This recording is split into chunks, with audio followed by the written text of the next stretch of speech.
सफर है ना, ये बड़ा इंपॉर्टेंट है पाकिस्तान के फ्यूचर के लिए। सो इसलिए हम खास तौर पर दाद देते हैं अपने सुप्रीम कोर्ट पे कि जब वाजिल हमने अपनी गवर्नमेंट्स कुर्बान की, आइन को देखते हुए वकीलों के साथ पहले बैठे, वकीलों ने हमें श्योर किया कि 90 दिन से आगे जा ही नहीं सकता, फिर हमने अपनी हुकूमतें कुर्बान की। तो इसलिए तो नहीं कुर्बान की थी कि ये सारे अपने ये मोहसिन नकवी जैसे लोगों को ऊपर बैठा के और सारे हमारे मुखालिफ और ब्यूरोक्रेट्स और पुलिस वालों को ऊपर हमारे बैठा के और हमारे ऊपर इंतकामी कार्रवाई शुरू कर दें, और ये यहाँ भी और पख्तूनख्वा में भी। हमने तो इसलिए किया था कि हमने कहा केयर टेकर आएगा और उसके बाद 90 दिन में इलेक्शन होगी, तो ये उससे पीछे हट रहा है।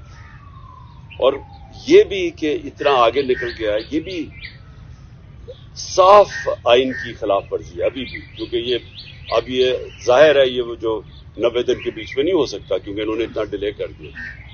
तो अपनी अतिया को पहले तो मैं खराज तहसीन पेश करता हूं, और ये अपने मुल्क के लिए भी ये बड़ी खुशाइन चीज है। दूसरे जो माशाल्लाह हमारी सबसे बड़ी पार्टी है पाकिस्तान में, मैं अपनी जुडिशरी को ये आज इत्तेमाद दिलवाना चाहता हूं कि कौम उनके साथ खड़ी है, तो उनको कोई ये वो 98-99 में नहीं जिधर डंडों मार के सुप्रीम कोर्ट के ऊपर हमला हुआ था और कुछ रिएक्शन नहीं आया, बहुत बड़ा रिएक्शन आएगा पाकिस्तान के अंदर। तो ये हमने भी सारा वायरल हुआ ये जो क्लिप है, और मैं सिर्फ अपने जजेस को ये श्योरिटी देना चाहता हूं कि हम सब खड़े हैं। दूसरी चीज की मैंने बात करनी थी वो ये, आज बाबर अवान ने एक प्रेस कॉन्फ्रेंस किया। देखिए, पहले तो 17 मुझे किस्से हैं। मैंने जिन 3 लोगों के नाम लिए थे मेरे ऊपर जब वारदात हुई, तो मैंने उन तीनों के नाम लिए, तो हर चीज जो उसके बाद हुई मेरे अटेम्प्ट के बाद, वो मुझे कंफर्म करती है कि वो तीनों मुलव्वस थे इसमें। पहले तो कवर अप करने की कोशिश की, वो नवीद से पहली स्टेटमेंट, फिर शाम को दूसरी स्टेटमेंट आ गई। दूसरी स्टेटमेंट जब वो कर रहा था तो जेआईटी के अंदर रिपोर्ट है कि वहां 5 नामालूम अफराद बैठे हुए थे काउंटर टेररिज्म की। जब उसको पहले तो नवीद को ये डीपीओ गुजरात ने उसकी स्टेटमेंट करके वायरल कर दी, वो भेज दिया। सबसे पहले जो हमारे मुखालिफ एंकर्स थे उनके पास पहुंच गई। उसके बाद उसको उठा के लेके गए काउंटर टेररिज्म डिपार्टमेंट में। उधर 5 नामालूम अफराद जो कि जज के सामने एंटी टेररिज्म कोर्ट के जज के सामने जीआईटी की रिपोर्ट है कि 5 नामालूम अफराद थे, वो वहां बैठे। उसने दूसरी उसकी वीडियो बनाई और कई घंटे वहां रखा। और फिर जब जेआईटी ने इन दोनों को वो जो एसएसपी था सीटीटी का उसको जब बुलाया, और ये जो डीपीओ गुजरात को बुलाया, उन्होंने रिफ्यूज कर दिया आने को। पंजाब की सीटीटी थी, तो कौन ताकतवर था जो इनके पीछे खड़ा था कि उन्होंने हमारी गवर्नमेंट होते हुए मना कर दिया।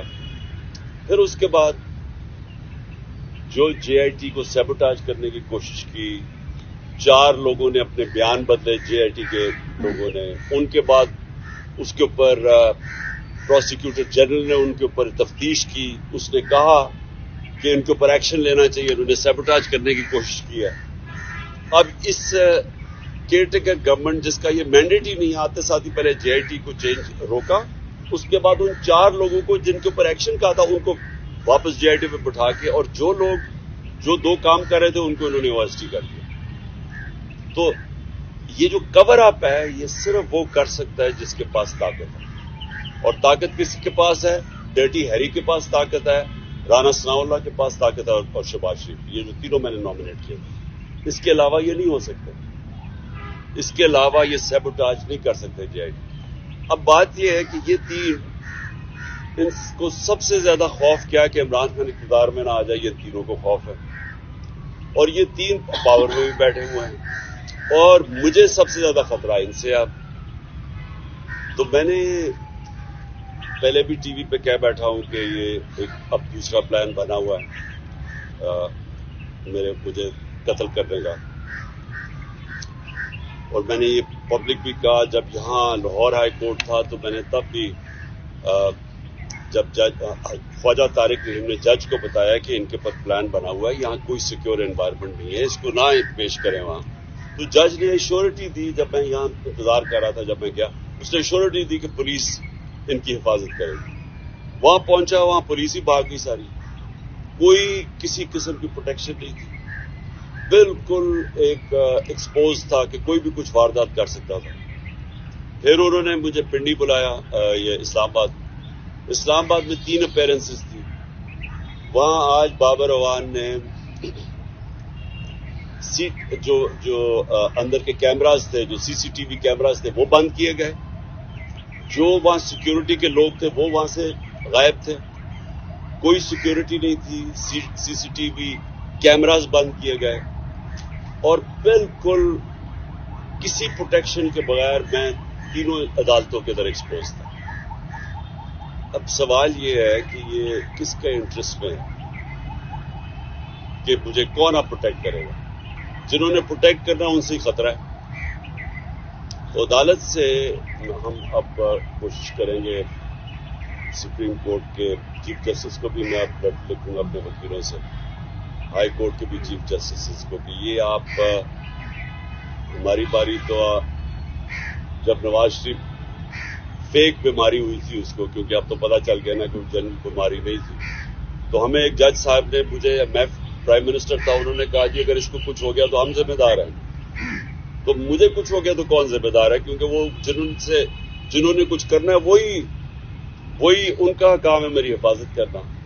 اور دوسری چیز کہ جو نوید جس سے میرے پر قاتلانہ حملہ کیا تھا, اب اس کو عدالت میں نہیں پیش کیا جاتا, اس کی جیل کے اندر اس سے بات چیت کی جاتی ہے, کیونکہ اس کی جان کو خطرہ ہے.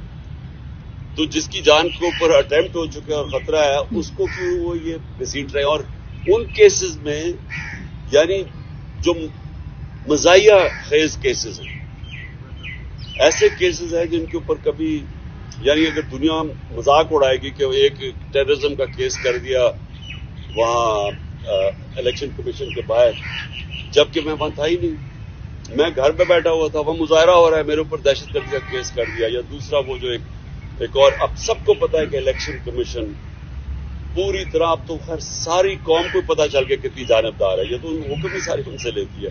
اس نے کیسز کیا فورن فنڈنگ کا, وہ بھی کوئی کیس نہیں ہے, اب وہ چینج ہو گیا پروہیبٹیو فنڈنگ کا.